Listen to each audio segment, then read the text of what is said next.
Emotionally alone. Children learn something before they learn language. They learn that their feelings do not have a safe place to land. They sense it in unanswered looks. They feel it in moments when comfort never comes. They understand it without being told. When emotions are ignored or minimized, the mind does not stop feeling. It adapts. It turns inward. It becomes observant instead of expressive. Instead of asking for reassurance, the child learns to watch faces. Instead of crying freely, the child learns to stay quiet. Instead of reaching outward, the child learns to hold everything inside. This is not a conscious decision. It is a survival response. Psychology shows that children who lack emotional validation develop heightened emotional awareness. The brain becomes alert to tone changes, mood shifts, and unspoken tension, not because the child is sensitive by nature, but because safety depends on reading the room correctly. Silence becomes information. Distance becomes something to decode. Every pause carries meaning. Over time, the inner world grows louder than the outer one. Thoughts multiply, memories replay, questions form without answers. Why didn't anyone notice? Why didn't anyone ask? Why did it feel safer to handle everything alone? Emotionally alone, children begin to believe that feelings are a private responsibility. They learn that being strong means not needing comfort. They learn that expressing pain does not guarantee care. So the mind takes control. Feelings are processed internally. Needs are analyzed instead of spoken. Pain is rationalized instead of shared. This creates a deep inner dialogue that never turns off. Every interaction is reviewed.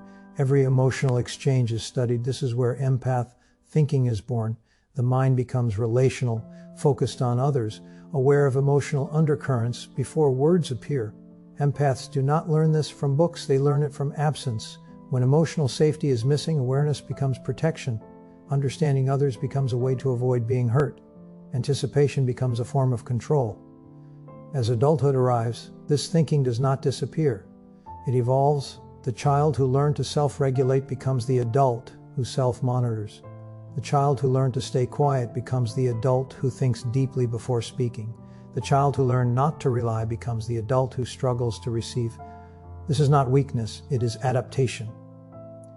The empath's mind was shaped by emotional solitude. It learned to find meaning internally when it was not offered externally. That inner world becomes rich, complex, sensitive, but it also becomes heavy because everything is processed alone. There is no mirror to reflect emotions back, no guide to help name feelings. So the empath learned to do it all internally, to feel, analyze, regulate, and move forward without support. This creates maturity beyond years, but it also creates a quiet ache. The adult empath may not remember specific moments of neglect, but the thinking remains, the emotional posture remains, always aware, always cautious, always prepared to handle things alone. Understanding this origin changes everything. It removes shame. It replaces self-criticism with compassion. This way of thinking was not chosen, it was formed, and what was formed to protect can now be understood, honored, and eventually transformed. When emotionally alone, children grow into adults, their thinking carries a quiet rule: rely on yourself first. Always. This rule is not spoken. It lives beneath every decision, every relationship, every emotional choice. Empaths who lacked emotional support early do not expect understanding. They prepare for misunderstanding. They do not assume care. They calculate emotional outcomes. Their minds are always active, scanning tone, reading pauses, feeling what others do not say. This mindset was shaped when emotional expression did not feel safe or effective. So the mind learned restraint. It learned to measure feelings before releasing them. As adults, this creates emotional self-reliance, a belief that strength means handling things internally, a belief that needing others creates risk. Psychology explains this as adaptive independence. When comfort is inconsistent, the brain builds internal regulation systems. The empath becomes their own emotional container. This creates impressive capabilities, high empathy, strong intuition, deep understanding of human behavior. Empaths think in layers. They consider impact before intention. They think about how words will land before speaking them. They often pause before sharing good news, pause longer before sharing pain, because part of the mind still asks, will this be held safely? This thinking does not feel like fear. It feels like responsibility. Empaths take emotional responsibility for rooms, relationships, and outcomes. They notice when energy shifts. They notice when someone is uncomfortable. They adjust themselves accordingly. Over time, this creates an internal habit. Suppress personal needs to maintain emotional balance. Prioritize harmony over honesty. Choose peace even when it costs authenticity. This mindset makes empaths dependable. People trust them, lean on them, confide in them, but rarely ask how they are truly doing. Inside, the empath's thoughts keep moving, replaying conversations, re-examining emotional moments, searching for what could have been done differently. This is not self-criticism alone. It is a learned strategy to prevent emotional rupture. The empath thinks, if I understand better, I can avoid pain. If I stay aware, I stay safe. If I don't need too much, I won't be disappointed. These thoughts once helped a child survive emotional unpredictability, but in adulthood, they quietly limit connection. The adult empath often struggles to ask for help, not because they don't want it, but because they learn not to expect. So they minimize their struggles. They downplay exhaustion. They say, I'm fine, even when they are not. This mindset creates inner loneliness, surrounded by people, understood by many, known by few. Yet this way of thinking also creates depth. Empaths see patterns others miss. They sense emotional truth beneath surface words. They understand pain without explanation. Their thinking is thoughtful, measured, intentional, but it comes at a cost when it is never questioned. Emotional self-reliance becomes emotional isolation when it is the only option allowed. Understanding this mindset is the first step toward change, not to reject it, but to soften it. The adult empath does not need to abandon independence. They need to add permission. Permission to be supported, permission to be seen, permission to take up emotional space. This mindset was built for survival, but it does not have to remain the only way to live.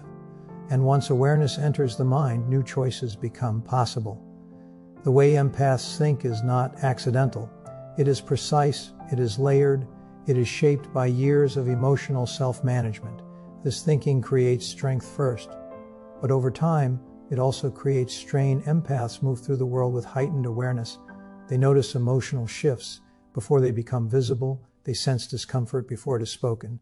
They understand pain even when it is hidden. This ability makes them steady, reliable, emotionally intelligent.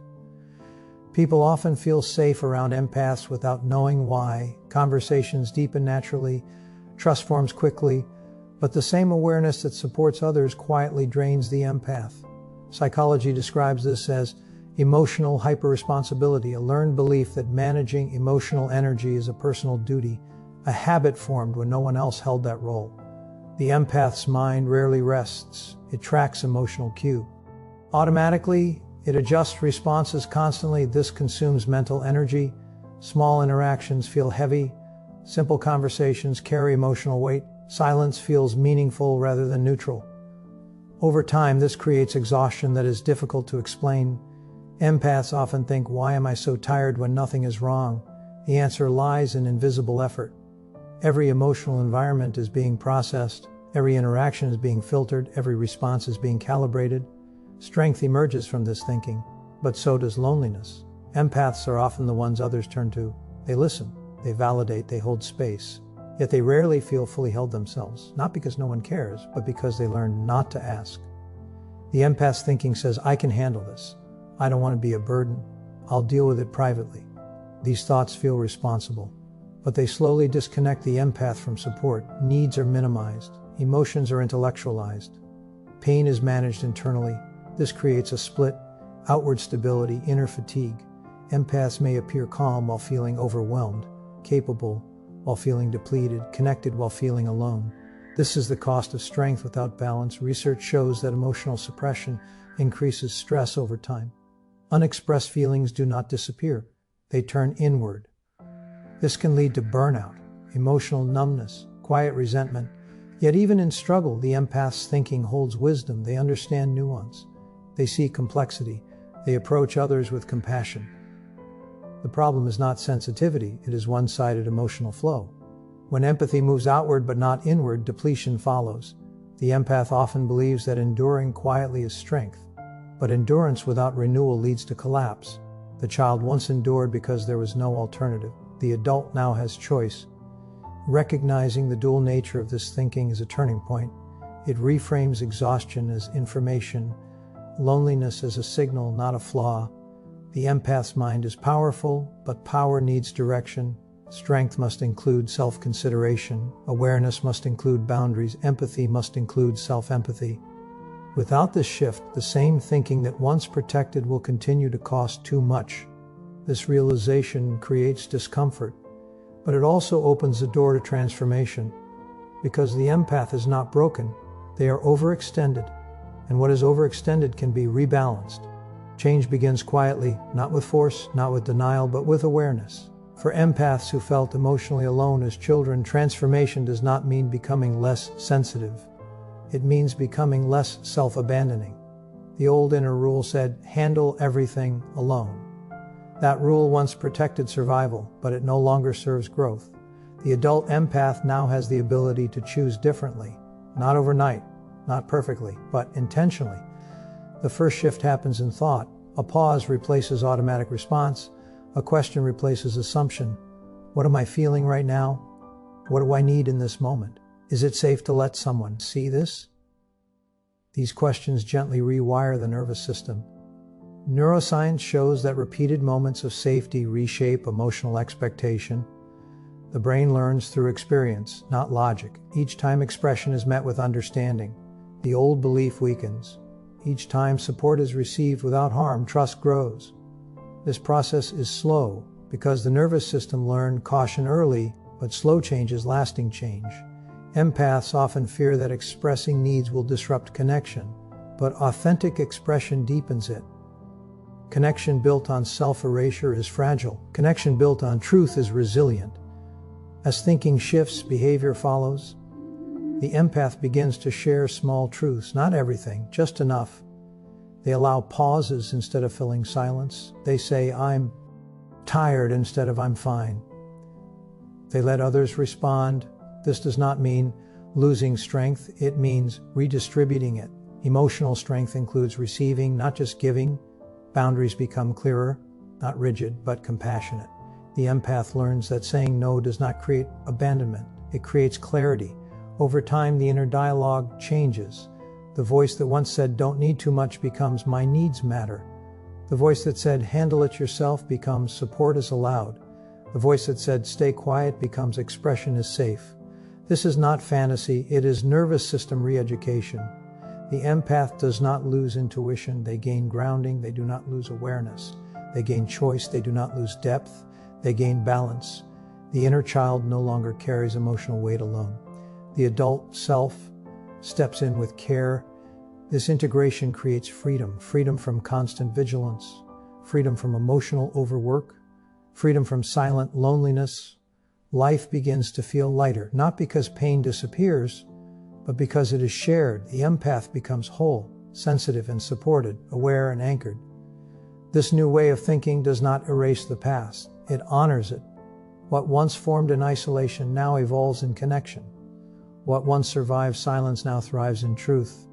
And the mind that learned to endure learns something new. It is allowed to rest.